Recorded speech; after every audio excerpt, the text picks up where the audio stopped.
Oi gente, Julio Marinho falando, bem-vindos ao canal, tudo bem com vocês, queridos? Bom, antes de mais nada, aquele pedido que eu sempre faço aqui, para quem estiver chegando aí agora, já se inscrever no canal, deixarem um like, deixarem um comentário também, tá? Isso tudo é muito importante para mim, não esqueça de dar uma olhadinha nos vídeos mais antigos também, ok? Bom, gente, essa é uma história antiga, mas também muito bonita e vale a pena ver de novo. 20 anos atrás, Dani Stewart, hoje com 58 anos, estava voltando para casa depois do trabalho quando encontrou um bebê abandonado em uma estação de metrô de Nova York.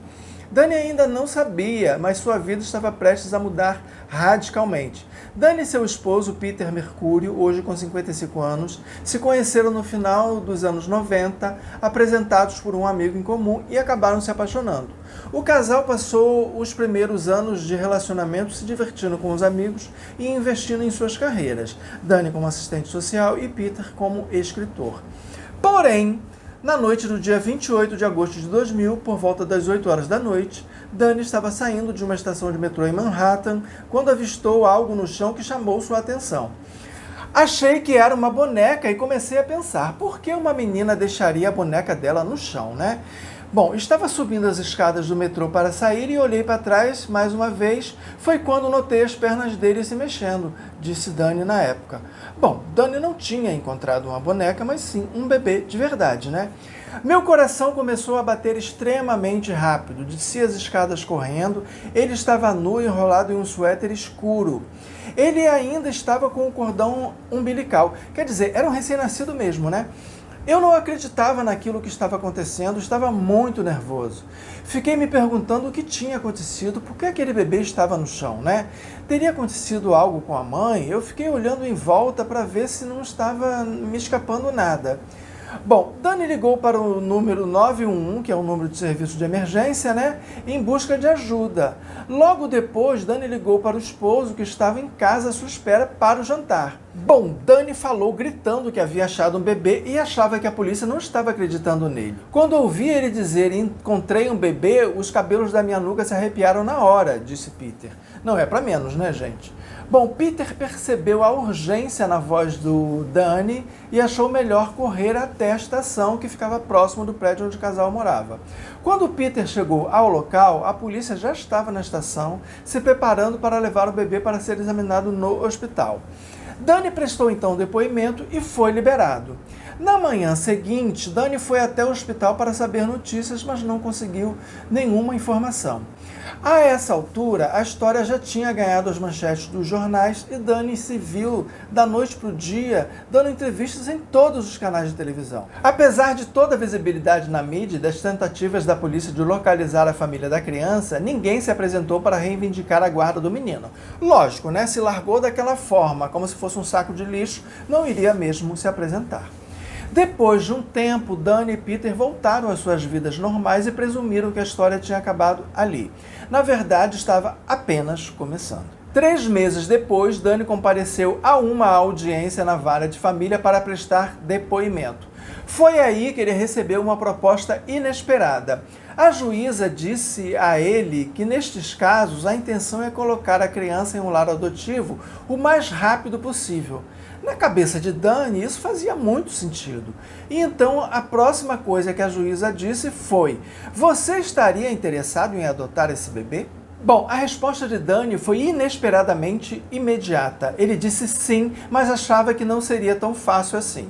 Entretanto, para sua surpresa, a juíza sorriu e disse: mas pode ser. Até aquele momento, Dani nunca tinha pensado em adotar uma criança. Dani não conseguia parar de pensar que aquilo tinha acontecido por uma razão. Ele se sentia conectado, sentia que era um presente. Como poderia recusar esse presente? Disse ele na época. Bom, Dani ligou para contar a novidade a Peter e a reação não foi nada boa. Minha reação instintiva foi apenas dizer não. Não, você não está interessado. Volte lá agora mesmo para a sala da juíza e diga a ela que não, que você cometeu um erro. Nós não tínhamos dinheiro, não tínhamos espaço, tínhamos um colega dividindo o apartamento com a gente e eu também fiquei com raiva dele. Como pôde dizer sim sem me consultar antes, né? Disse Peter. Bom, compreensível, né? Mas no fundo ele estava só em choque, atordoado e com medo. Isso chegou a colocar à prova a relação dos dois, até que Dani convenceu Peter a fazer uma visita ao menino que estava em um lar provisório. Eles perceberam logo de cara que não era um lar ideal para uma criança. O menino estava cheio de assaduras pelo corpo porque, obviamente, não estavam trocando sua fralda de maneira adequada, descreveu Dani. Foi a primeira vez que o casal pegou o bebê no colo e foi o que bastou para Peter se convencer da ideia. Foi como se uma onda instantânea de calor tomasse conta de mim, quase imediatamente, e aquilo parecia a coisa certa a se fazer. Eu estava nervoso, com medo e ainda tinha minhas reservas, mas havia algo reconfortante, sabe? De forma que eu disse, ok, sim, podemos fazer isso. Contou Peter, que na verdade foi pego de surpresa pela reação inesperada dele próprio, né? Achei que podia separar minhas emoções da razão e não consegui. O bebê apertou meu dedo com tanta força, foi quase como se ele tivesse encontrado um ponto de pressão que simplesmente abriu meu coração direto até minha cabeça e me mostrou naquele momento que eu poderia ser um dos seus pais. Bom, é muito lindo, né, gente? Eu fico emocionado imaginando essa cena. E segundo eles, até hoje a lembrança daquele dia os deixa emocionados. Não é para menos, né? Bom, eles saíram de lá comprometidos a levar adiante o processo de adoção. Uma semana depois, no dia 20 de dezembro, eles compareceram ao tribunal para formalizar sua intenção de adotar o bebê. Um processo que, em tese, levaria de 6 a 9 meses. E mais uma vez foram surpreendidos pela juíza. Ela olhou rapidamente o calendário que estava sobre a mesa, olhou para o casal e disse: "O que vocês acham de pegar a ele no próximo feriado?" Amei essa juíza, gente. Dani e Peter ficaram sem saber o que pensar. A juíza já começou a orientar os advogados e assistentes sociais para deixar o bebê pronto em 2 dias para eles irem buscar. Acho que ela deve ter ficado pensando, né? Vamos rápido antes que eles desistam. Bom, o casal teve menos de 48 horas para se preparar para se tornarem pais de fato. Assim que chegaram do tribunal, Peter ligou para a família e disse o que tinha acabado de acontecer e pediu ajuda.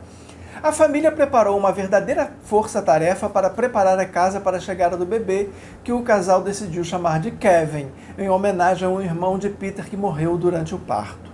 Acontece que eles ainda não tinham comprado absolutamente nada para o enxoval.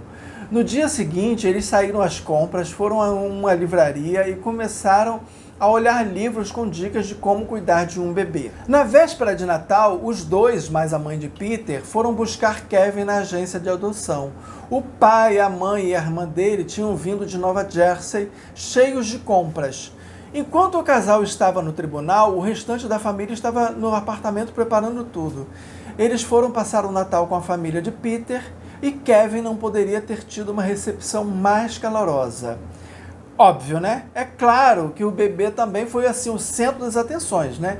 Para evitar confusão, os pais ensinaram a Kevin a chamá-los de Papai Dani e Papai Peter e fizeram questão de ser transparentes desde o início sobre o seu processo de adoção. Nós sabíamos que ele iria acabar descobrindo a história, porque era de conhecimento público. Todas as pessoas na nossa vida sabiam, e não queríamos que ele descobrisse por outra pessoa, explicou Dani na época. Corretíssimo, né? Daí Peter teve a ideia de criar um livro ilustrado para contar a história de como se tornaram uma família. E quando Kevin tinha por volta de 4 anos, o livro passou a fazer parte do ritual de leitura na hora de dormir. Levou quase 1 ano para Kevin se dar conta de que aquela era a sua história, e a reação dele não poderia ter sido melhor. O menino ficou tão empolgado e orgulhoso da sua história que quis contar para todo mundo na escola. Em relação aos pais biológicos, Kevin demonstrou algum interesse durante um tempo, mas nunca se estressou com isso, e simplesmente esqueceu do assunto. Ele nunca mais tocou nesse assunto. Em 2011, o estado de Nova York finalmente legalizou o casamento gay e o casal acabou decidindo oficializar a união. Peter contou que um dia, a caminho da escola, perguntou o que Kevin achava e ele respondeu que sim, claro, deveriam se casar. E Kevin ficou tão empolgado com a ideia e perguntou ao pai: "Juízes não casam pessoas?" Peter logo percebeu que o menino queria que ele perguntasse à juíza que fez sua adoção se ela poderia casar os dois. E Kevin respondeu que sim, era isso mesmo. Assim que chegaram em casa, Peter enviou um e-mail para a vara de família de Manhattan com o pedido. Poucas horas depois, recebeu a resposta de que a juíza teria o maior prazer em oficializar a união deles. O reencontro com a juíza, 10 anos depois, tornou a cerimônia ainda mais especial. Foi uma sensação avassaladora de felicidade e deslumbramento, que aquela mulher, que era a razão de sermos uma família, era mais uma vez a razão de nos casarmos. Era como se fechasse um ciclo, disse Dani na época.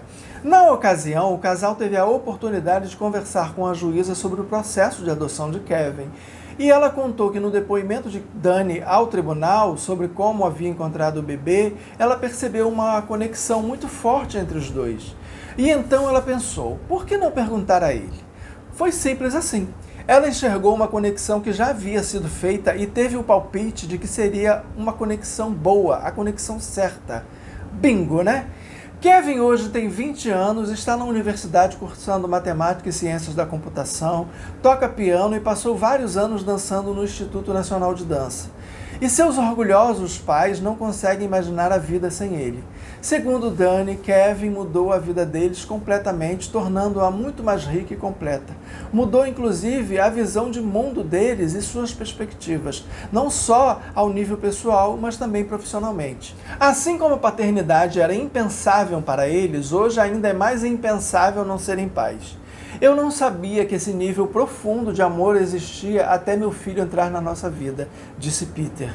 Não é uma história linda? Bom, no ano passado, Peter publicou um livro contando a história de Kevin chamada Our Subway Baby. Nosso bebê do metrô, em tradução livre, né? Bom, queridos, era isso. Espero que vocês tenham gostado. Às vezes a gente tem de ouvir histórias lindas assim para dar um refresco no coração, né? Beijos e até o próximo vídeo.